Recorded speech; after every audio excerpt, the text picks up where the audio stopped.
All right. Well, let's get rolling. We have 24 minutes to chat today. My name is Rich Fox. Thank you for joining today's webinar. Our session is called Gaining Visibility in Your Call Center today. The session will be recorded, and you will receive a link via email to the presentation and to the recording within a day or so. All phones are currently muted and will be during the webinar. We'll unmute the lines at the end of the presentation for questions. So with that said, let me get rolling here. So from an agenda perspective, here's what we will be covering today.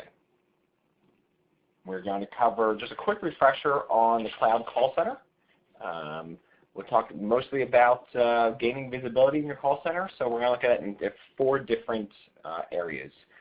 2 call center and 2 agent based. The 2 call center ones, one is performance objectives of a call center and what you should be looking at, and then from a leadership perspective, what are some of the indicators of leadership performance, and similarly from an agent perspective, what are the key objectives to manage an agent to, as well as what are the other behavioral indicators around agents and their performance, and then finally conversation around some monitoring expectations.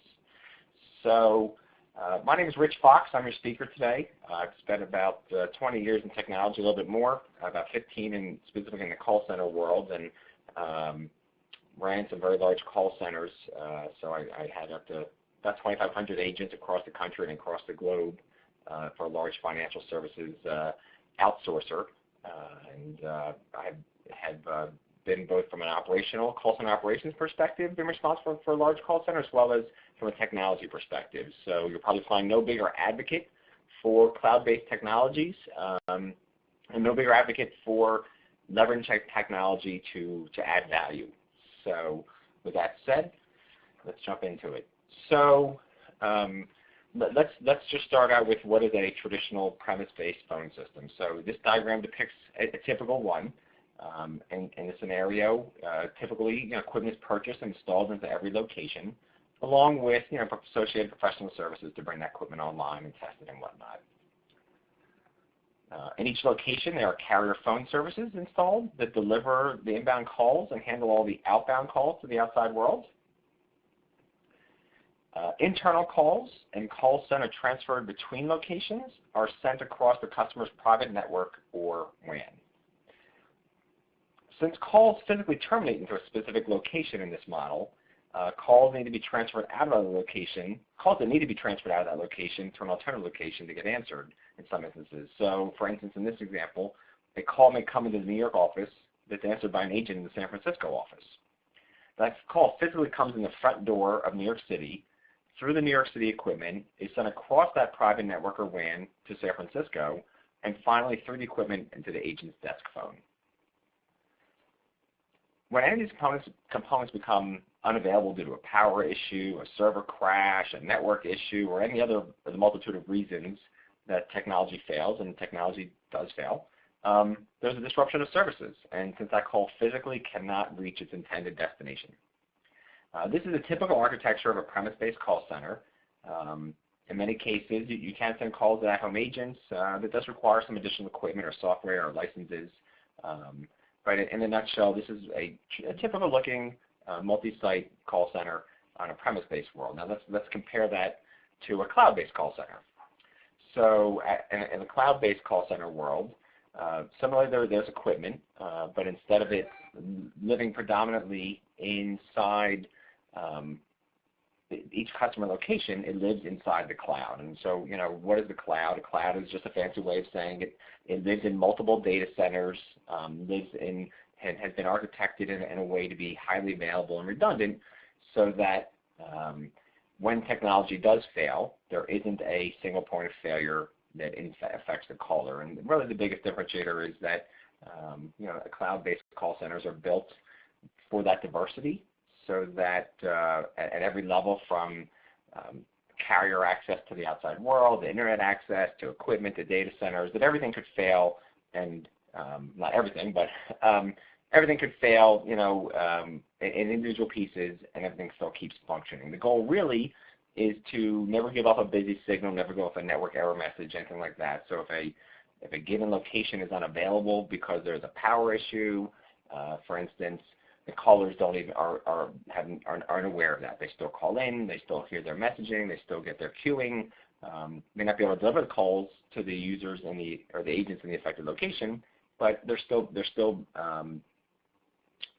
callers unaware of that. So the question becomes really, how do you want to handle these calls that are here and ringing and queuing, but unable to be answered by some portion of agents. So in this diagram that has built out, you'll see that in most cases you build a diversity into every location. Customers or callers can come in via public or private networks. So most of the customers' offices are linked via private connections. Can be public internet as well for small offices or home offices. And at the end of the day, the differentiator being the ACD, or the automatic call distributor, lives inside the cloud. So when customers call, they go through all the normal prompting and messaging, thank you for calling, and the call queues in the cloud. And when an agent becomes available, wherever they may be operating, the call is delivered to them. And so that's the big differentiator is geography is no longer a factor, and agents can live anywhere.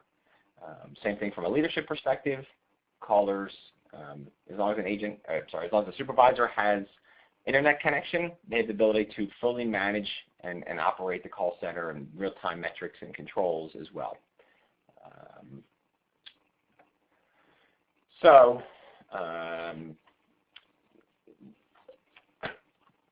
From a visibility perspective, what we've seen and the industry's seen is tremendous demand for work-at-home agents growing. More than half of U.S. call centers have some portion of agents functioning from a home office, and in a recent survey that we've seen, about 70% of those currently supporting at-home agents expect that number to grow dramatically. So, when you have a cloud-based ACD where geography is not a factor and the ability to deliver calls to anywhere, really opens up doors, but opens up obviously lots of questions around leadership from monitoring and management perspective. So the good news is Cloud Call Center will give you, complete transparency of that caller experience in every aspect of the agent's behavior. So there's no place to hide from an agent from a phone metrics or behavior perspectives. There's tremendous amount of data available. We're going to talk about some of those in a few minutes. The question really becomes, and the focus from this discussion is, what information or metrics should I focus on so I make sure I have my finger on the pulse of the call center. So here, let's break it down into those 4 categories we talked about at the beginning. So from a call center performance perspective, there's many goals for a call center. Some of those metrics are captured, by the ACD in the phone system. Others require additional systems or processes in place to capture that data, and others require to marry up data from multiple systems to give you a holistic picture. So let's start, strictly from a call center ACD perspective. There's 3 key metrics you should use to judge the call center's performance. The 3 across the top are service level. So what X percent of Y calls, X percent of the calls were answered in Y seconds. So the most common being an 80-20 out there, 80% of the calls answered within 20 seconds. A key metric that every call center, in my mind, should be managing to. You want to take it up another level, should be reported and tracked by interval, not as an average across all the intervals. So what over the course of, I have this open 12 hours in a day and I have 30-minute intervals, that's 24 intervals where I need to hit service level. What percent of those intervals did you hit service level? Many call centers, do kind of not so well beginning of the morning and the end of the day because of skeleton staff, and in the middle of the day they have full staff and are able to have much better results with little queuing. But over the course of the day, the metrics may look great, but if you look at individual intervals, there may be a few hours at the beginning of the day, at the end of the day, that don't look so good from a customer experience perspective. Average speed of answer, another very common one. The total amount of time callers waited divided by the number of total ACD calls can often be used as a substitute for service level, but it is an average, and averages can be misleading. In the case of an ASA, many calls are answered before that average speed of answer, and many wait far longer. So, for example, on that little chart at the top there, the top center, in the red-blue bar graph, the blue bars represent the average speed of answer, while the red bars represent individual callers' wait times. So, some people wait very little, some people wait about the average, and some people wait, much, much longer. So, and if your call center is consistently hitting an 80-20 service level, for instance, your average speed of answer will likely be around 15 or 17 seconds. That's because a lot of people are answered in 0 seconds, and about 30% of those callers did actually queue, and some waited, 2, 3, 4 minutes. So the 15 or 17 second average, really isn't a true picture of the caller experience as much as service level is. The third key call center performance metric, answer rate and abandon rate. So abandon rate just being the inverse of answer rate. These metrics, in my mind, are secondary to service level and average speed of answer. More of a byproduct of staffing lined up to handle incoming call volume. This often represents, the abandon rates often represent caller behavior more than a call center performance. In some cases, you're not in control of this stat. I look at this metric, but I don't necessarily judge by it. It's not as black and white like average speed of answer or service level. On the bottom part of the screen, additional metrics that don't come solely from the ACD. Obviously, your business drivers, the core functions of whatever organization you're in or call center revolve around some type of business transaction. They're often combined with ACD information. So things like cost per call, revenue per call, average call value, sales conversion rates, cross-sell rates, things along those lines. Here we've seen a lot of customers feed the ACD data into their existing internal systems or data warehouses to generate that kind of information that really gives a much stronger business impacting picture of the call center. From a workforce management perspective, for customers that have deployed a workforce management solution, metrics along the lines of forecast versus actual volume, scheduled staff versus actual staff, agent adherence to schedule being a big one, forecast accuracy. So any of the various workforce management tools out there, IEX, Envision, Monet, can be used for forecasting and scheduling and real-time adherence and have the data fed to them via the ACD. And the last one, customer and employee satisfaction. So, the ultimate measure is Net Promoter. The ultimate measure is a happy employee, result in a happy customer. These are often captured via surveys, can be post-call surveys or those taken in other forms such as email or web-based surveys. But obviously, you want to make sure your customers are happy. So it doesn't matter how great all these other metrics look if the customer says you stink.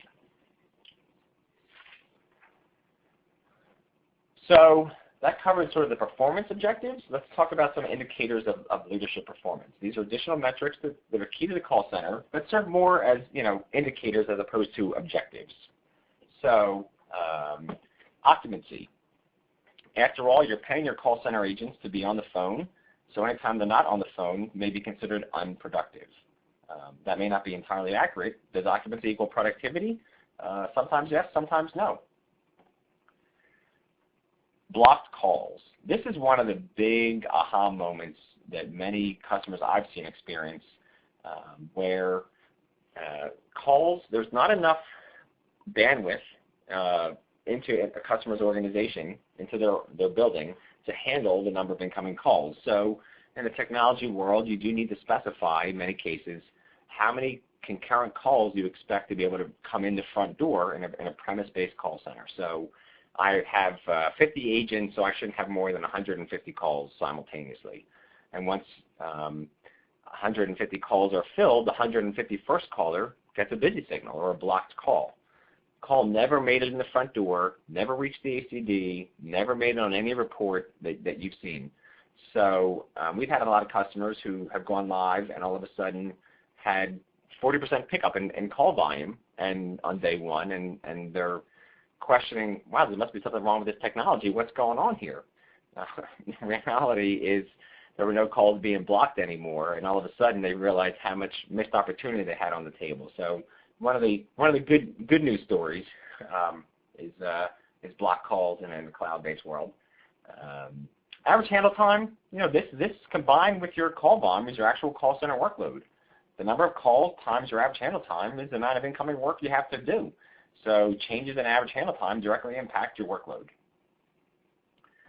And the last one, idle time. Hey, my agents are here, they're logged in and available, but the phone isn't ringing. Well, whose fault is that? It's not the agent's fault. All right, shifting gears. to measuring your agent's performance, there are many, many agent metrics. In reality, there are only a few metrics that you really, in my mind, again, should use to judge your agent's performance. Call quality typically comes from a quality monitoring performed by a supervisor or a dedicated, QA team. If that call center agent's wowing your customer and excelling at your quality monitoring objectives, what else do you want? Isn't that nirvana? They're making the customers happy. First call resolution. So calls resolved upon initial contact divided by the total number of calls received.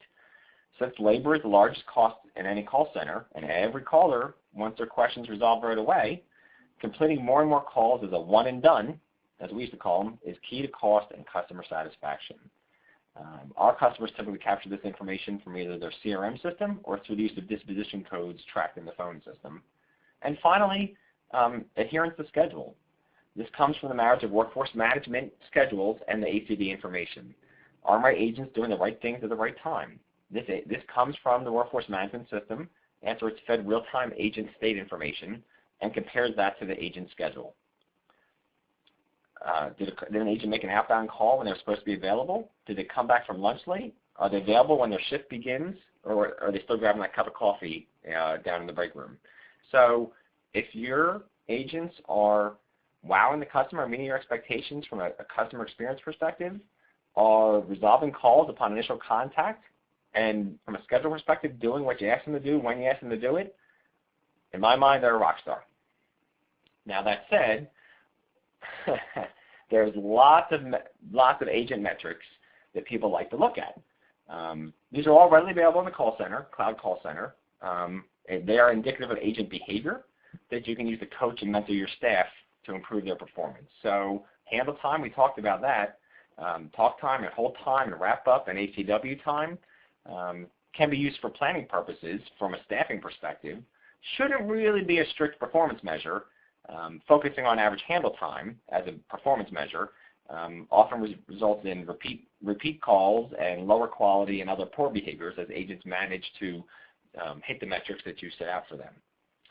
Held calls, this turns out a lot, often an indicator of a new hire or an agent that's having system or needs more training because they keep putting calls on hold, unsure how to handle it. Bounce calls in our world is a call, you were available but you didn't answer the call. So in many cases you find agents are avoiding certain types of calls by not answering them, and those turn up as bounce calls. Of course, the percent available, so the more agents are available in their day, the more impact they can make on your experience for the customer. How much time the callers, your agents spend in various unavailable states, break, lunch, meeting, training, special project work, so you understand why they're not on the phone if their percent available is low. And then transferred calls, just one other key one. Might indicate an agent who doesn't know how to handle the call, or customers calling the wrong number, selecting the wrong prompt. So if you see a lot of transfers, there's a reason behind it, unless it's a reason that you expect. That's often a place to find, to dig deeper into. So these are all great metrics to look at. More things for you to dig into versus hold somebody accountable from a report card perspective, if you will. So shifting to the monitoring of your call center and your agents. So, what agent information should be available to call center leadership, immediately in real time? ACD state. Are my agents available? How many are available? How many are in each queue? Are my agents on calls? How long have they been on those calls? Who are they talking to? Are they on an outbound call, an inbound call that came direct to their extension? Are they on an ACD or call? If they're unavailable, why are they unavailable? How long have they been unavailable? How much time have they been unavailable today, this week, last month? Call quality, if your agent is on an unexpected outbound call or a really, really long call, well, why is that? Did something go wrong? Hopefully you have the ability to quickly monitor that call to get the nature of that call, as well as understand the caller's temperature. From a queue perspective, what things should you have readily available as a call center supervisor? ACD state. So can I change my agent's ACD state? They just walked past my desk on their way to the fax machine and didn't make themselves unavailable. Well, can I change that and fix it? If they left for the day and forgot to sign out, can I fix that right from my desk? If we're really busy and my agent's sitting at their desk, I can just make them available and holler over and let them know. You have some VIP callers or repeat problem callers. Do you want to give them preferential treatment in the queue? Do you want to see those calls in queue and bump up to the top of the list to give them that better treatment because they're in need? Reports. So we all love our reports, and we'll talk about that in another couple minutes. Silent monitor. So the ability to quality monitor your staff while sitting at your desk, monitoring particular agents or queues, just hearing what's going on. So I used to when I used to spend an hour sitting in email, I used to just monitor the queues and see what people are calling in about, and not monitoring particular agents, but just see who's calling and what they're calling about. Dashboard. So what's my bird's eye view of the call center? Tell me what I need to know. Draw my eyes to things that need my attention. Notify me if my call center isn't meeting my expectations. I'm busy, so use technology to inform me. You want to have the ability to stay open a little later today, or you want to schedule a team meeting tomorrow, you should be able to make those changes pretty easily. So I've seen many customers in our world go live on day one, and on day two the call center manager schedules a team meeting for the next morning and simply updates the queue to be closed for an extra half hour in the morning or an hour, and without any IT intervention. So can I quickly control my queues? And of course, in today's perpetually connected internet age, I should be able to access all this from wherever I am on whatever device I want.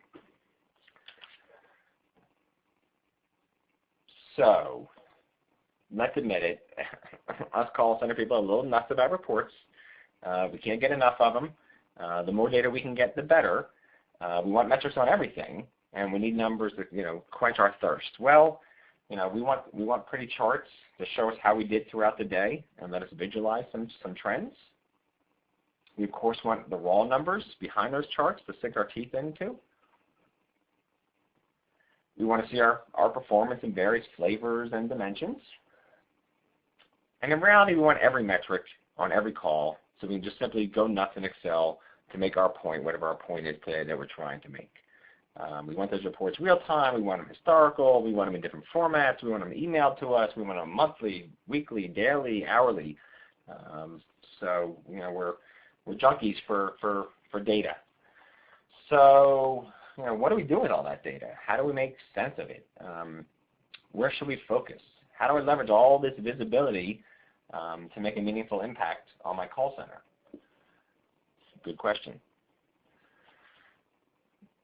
So in our next webinar on January 14th, we will dig deeper and take all the data points we talked about today and turn it into visibility to improve your call center. So what do I do with all that data now that I have it? I'm swimming in it. How do I turn it into something useful, practical, so that I can make a demonstrable difference in my call center?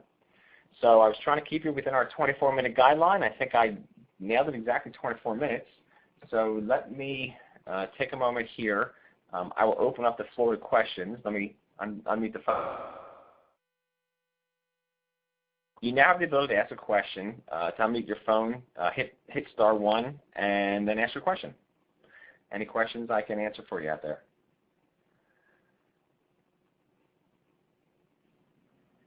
If there are questions, *1 will unmute your phone, hopefully. Hey, Rich. This is David. Hi, David. How are you today? Good. We have a kind of a standard call center setup. Based on the data and the analytics that you have there, what would you do to fundamentally kind of change the architecture behind the call center? How could we best take advantage of that information? So, there's a lot of data here that needs to be turned into actionable information, and that doesn't occur overnight. It takes time, patience, and a lot of effort to take this data to make an impact. Cultural changes are the toughest ones to make. Need to be handled appropriately with lots of communication and diplomacy and reinforcement. Data is just data. It's up to you to turn that into insights that are actionable. That means getting comfortable with this data and the norms of your call center to really understand what it means. So really digging deep into the data, understanding it, understanding the behaviors of your top agents, of your bottom agents, and sort of getting a good sense from what those metrics mean so that you can then coach them as your staff accordingly. And how easy is it, do you find, to get that information relayed at the manager level? Well, the information's there. It's, it becomes culturally more of a change. So I have a customer currently sort of going through this challenge, and I've been encouraging them there's so much data and they want to just pounce all over it and tear people apart. And what I'm really encouraging them to do is to share the data with their teams, let them see the data, let them have conversations around it, let the agents see how their metrics versus other agents as well, so that they can all together go sort of collectively make this transition to this much more under the microscope world. And the cultural part is the hardest part of it all. And how do you handle the fear from the agents that all of a sudden they're under that microscope now? Well, that's why it's an evolutionary process, and takes a lot of strong communications and leadership to make it happen. The data is there. Like I said earlier on, there's sort of the microscope, and there's no place to hide. So your staff needs to understand that, because right out of the gates, their behaviors will change once they have a sense of the visibility that now exists. Cool. Okay. Thank you. You're welcome. Any other questions out there as we get to the bottom of the hour here? Yes, I have a question. You mentioned visibility in your PowerPoint, and I just wanted to know if your company's product offers that type of visibility. Yes. So we have a whole suite of applications and reports that helps our customers have that complete visibility of their call center performance, the caller's experience, and their staff's behaviors. On screen now is my contact information, so feel free to reach out to me directly to get a better understanding of the evolved call center. But a lot of the stuff I showed today comes right out of our tool sets. So thank you. Great, thanks. Any other questions before we wrap up? I have a question. You talked a lot about metrics. Which of those would you say are the most important ones to focus on? Well, they all have a role. In our next webinar called Visibility Part 2, we will talk about how to leverage our visibility, and so we'll take all this data and these metrics and discuss where to start, from scheduling your lunches and breaks to identifying agents that need coaching and the tools you can use to make a difference. But it's more like it's a symphony orchestra. So you need all the parts working sort of in balance and in harmony to get there. So join us on our next webinar, January 14th, I believe it is. January 14th, yes. All right, we're at the bottom of the hour here. Hopefully we thank you for attending our 24-minute webinar, and have a great day. And you'll be getting the email link shortly with the recording and the presentation within the next day or two. Thank you very much for your time and participation.